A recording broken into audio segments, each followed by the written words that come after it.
Te laisse pas avoir par le sourire Colgate du dernier des Kennedy. Tu connais, avec eux, le scandale il est jamais loin. Ben ça. Edward Kennedy, c'est le dernier espoir pour avoir à nouveau un président dans la famille. Bah ouais, tous ses frères ils sont morts. Pendant son enfance, celui qu'on surnomme Ted, il est du genre à emmerder sa grande sœur Rosemary en l'appelant Ted vide. Ouais, là je sais que je te vends pas super bien le personnage, surtout quand t'as vu ma vidéo sur Rosemary, mais attends, il y a moyen que tu l'apprécies encore moins. Il fait ses études à Harvard, même s'il est suspendu un temps pour avoir fait passer un contrôle d'espagnol à sa place par un autre élève. Il finit quand même diplômé et il devient avocat. Il se marie, ça fait 3 gamins et il assiste son grand frère John pour sa réélection au Sénat. Il deviendra lui-même sénateur démocrate. Plus tard, il épousera Victoria Reggie et il sera le tuteur des enfants de ses frères après leur mort. Ça, c'est la partie vie publique tranquille, chacal. Maintenant, c'est plus Scooby-Doo glauque. Ted, il est toujours chaud pour planter la tente au bar parce qu'il est alcoolique. Et en plus, il a plus de kilomètres au compteur de son zizicoptère que ton Strava. C'est pour ça que sa première femme divorce. Elle en a marre de boire pour oublier que son mari est un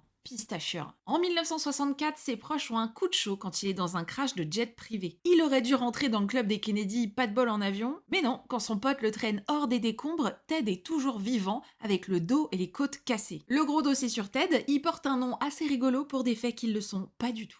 Chappaquiddick. Chappaquiddick, c'est une petite île du Massachusetts. En juillet 69, un an après la mort de son grand frère Robert Kennedy, qui est assassiné en pleine campagne présidentielle, Ted et des employés du staff de cette fameuse campagne, ils se retrouvent sur une île pour décompresser en bord de mer. Cette île, c'est Chappaquiddick. Dans le lot, il y a 6 femmes célibataires. La soirée se passe et, selon Ted, Mary-Jo Kopechne, une assistante sénatoriale de 28 ans, elle vient lui demander de la conduire jusqu'à l'embarcadère à quelques kilomètres pour qu'elle prenne le dernier ferry pour rentrer à son hôtel. Les deux partent en voiture et sur la route, au lieu de prendre à gauche vers l'embarcadère, Ted prend à droite dans un petit chemin de terre. Au bout de cette route, il y a un pont en bois et c'est de ce pont que la voiture de Ted fait une sortie de route et tombe dans l'eau. Il remonte à la surface, mais pas Mary-Jo. Il aurait plongé à plusieurs reprises pour essayer de la sortir de la voiture, mais il n'a pas réussi. C'est là qu'on dirait un plan monté par mon oncle après 3 pastis. Il serait allé chercher 2 hommes à la soirée pour sortir Mary-Jo, soit un trajet de 2 km à pied pour retourner au cottage, plutôt que d'aller appeler les secours depuis l'une des 2 maisons présentes à 200 mètres.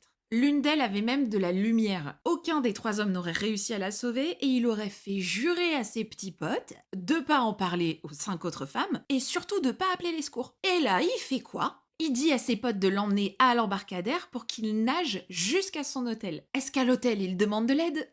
Non, il va dormir.